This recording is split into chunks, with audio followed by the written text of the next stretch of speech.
Hello, everyone. Thank you for joining me. I wanted to discuss with you a continuation of the theme that I've been addressing for the past several videos. I've been talking about how mindset is medicine and how traumas, either from our childhood or from our past, or even current traumas, are influencing our mental and our physical health. And we know that now how chronic stress actually rewires the brain. And this can lead to either future mental or physical health issues down the road. So, where does that leave us, right? Other than the fact that we're already scared. And now that we know that, we're kind of scared too. I talked about in part 2 of this video series. Don't worry, there'll be links in the video description if you missed any and you want more details.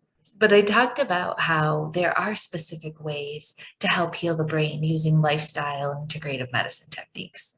So I don't want you to feel like there isn't hope or not believe in the power of your ability to heal. I do want to talk about something that is kind of a big elephant in the room. And it's about something that is actually pretty contagious. And it isn't what you think, it's fear. And unfortunately, it's something that many people are actually somewhat addicted to, that they accept and they don't even see it as a problem, or maybe haven't even thought about it as a problem. And I want to tell you that fear is not good medicine, and it's not good for living life the way that we could to reach our full potential. In fact, I talked about post-traumatic growth and the different resources that we need to thrive in the face of trauma. And living in a state of panic and fear and feeling hopeless definitely are not the resources that we need, right? We want to embrace the mind, the body, spirit relationships, find a sense of purpose, and make meaning with the current state. And it's hard to do that if one is literally kind of operating from their limbic brain or their emotional part of their brain and not from their rational or prefrontal cortex. So recently, I actually wrote an article for the Townsend Letter, which is a peer-reviewed journal for integrative medicine practitioners and for consumers. And I discussed this prevalent society soul-sucking kind of, I guess we could say it's like a virus of fear, and how it's damaging, and that it could actually be worse than the thing that we're most afraid of. Actually, people with mental health issues are most vulnerable to complications of contracting certain illnesses. And furthermore, in some studies, it's considered one of the major risk factors are people with quote unquote fear or anxiety disorders. These are actually in line with the different comorbidities of somebody at risk of contracting a disease. And this is when they actually decided to consider mental and health as one of the indicators, because oftentimes that isn't even considered as a factor. In fact, most people are just saying that it's lifestyle issues and quote unquote obesity, which is another whole issue of mine. But we're failing to overlook the mind-body connection. And I believe that continuing to focus only on the outcomes, right, the end product of the issue that brought us there, whether it be a physical or a mental health issue, without looking at this deep-seated societal issue and this spreading of fear of our own bodies, fear of our own minds, we're not going to get where we want to go, and we're missing the mark to achieve true resolution. We don't want integrative medicine to just focus only on the superficial too, or for conventional medicine to only treat the symptoms after the disease process has already occurred.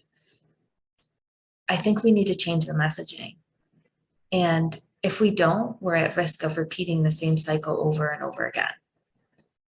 So I'm going to provide a link to the article and my commentary to the article, which includes some of the things I brought up in this video, in the video description. But topics I cover are the current sad state of healthcare.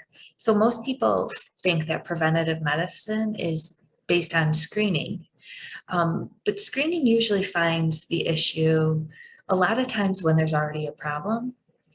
And the United States has the most amount of preventative screening in certain measures and still is lags behind 11 other industrialized countries, and we spend more money as far as health outcomes. So the answer isn't screening for the issue and just kind of thinking we're okay on our way there.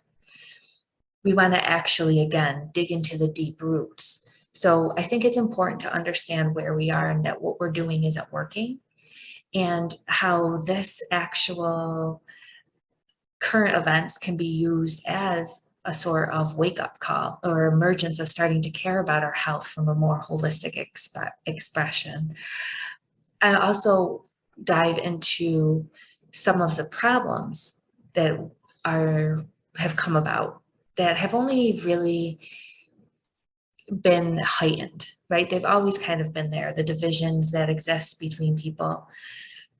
But that's definitely not the solution, is to try to force everyone into the way that we feel is most right.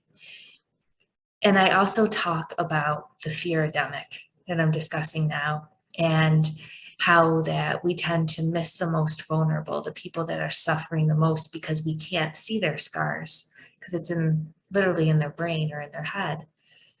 And then the power of belief and hope and mindset as medicine. So these are the topics that are covered. Right now, if we prioritize our wellness, we look at natural and holistic approaches and integrate conventional medicine and find the deepest levels of what irks someone, whether it be at their relationship or that they're not happy with their life or that they're scared and they don't realize the power that their bodies do have for the capacity to heal. I mean, yeah, granted, they have to put in some work and take care of themselves, and it might take a combination of integrative and conventional medicine. But the point is, there are solutions that can help alleviate a lot of people's concerns, and that isn't being addressed right now. I think we're still really allowing our amygdalas to get hijacked, whether it's not from even the health issues of today, but even from the global turmoil. And this is keeping people in a state that is not optimal to function for whole body healing and meeting our purpose of why we're here and why we want health to begin with. I wrote kind of why I feel that naturopathic and medicine doctors can help out, right? We're specifically trained to merge the biochemical with the psychological state of health. And we have all these different tools with conventional medicine and mind body practices to be able to integrate them and use these different modalities. But we have to do it on the foundation of honoring the person in front of us and helping them heal the traumas that are blocking them from actually alleviating the issues, right, to get to where they want to be in health. So we can cover up the symptoms of past traumas in the body or the fear that they're currently feeling with either natural or conventional solutions. But eventually the body does keep score, and we do need to look at these root cause issues. And the more that I practice as a naturopathic doctor, the more that I realize it's really untapped when people come to me as kind of, the last resort. They've seen all the different specialists and they kind of want someone to look at the whole picture. They've been to already a lot of great doctors, and what was missed is usually either an emotional or an environmental component. And a lot of times with the emotional, it's just our healthcare system hasn't given doctors the time to, quote, go there. And I'm saying we need to go there. And we also need to be accountable for the message that we're spreading. We can be truthful in that something is serious, but we can also be truthful in the fact that our bodies and our tools that we have in front of us are also powerful, and that science is powerful and that advances in science are powerful. So I think we have to do something different, because fear doesn't work, and it can literally be a major risk factor to the very thing we're supposed to be afraid of. which is ironic. So I have in my post some of the integrative medicine tools to help rewire the brain, which go from using movement, using essential oils, sleep, various different lifestyle factors, and especially love and connection to help rewire the brain after trauma, and also how we can do some biochemical support for the brain as it is repatterning so that it doesn't cause our nervous system and the downstream effects of the nervous system being in a constant state of fight and flight, from going off and creating more disharmony in our bodies and our minds. So I hope that makes sense, because we really do need to end this fearedemic. I think it's time, and I think that we do have a lot of resources available for us now to safely take care of ourselves, to be cognizant of what's going around us, but to know that we're really no use to ourselves or other people if we aren't taking care of ourselves, and if we aren't allowing the divine and kind nature of the design to also give us strength, and whatever your purpose or whatever your belief systems are, to be okay as a physician talking about spirituality, talking about purpose. I think the soul is missing in society as well as medicine. And I want to bring that back to you. So stay tuned for more to come. I'm going to have a special program and a special challenge that will be bringing those two things to you, where I really want to integrate back into the heart, soul, and mind of medicine. And I do want you to go ahead and check out all the resources that I have available for free, both on my Dr. Labisco website as well as my essential oil website. And I hope that you take really good care of yourself until I see you again. Talk soon. Bye.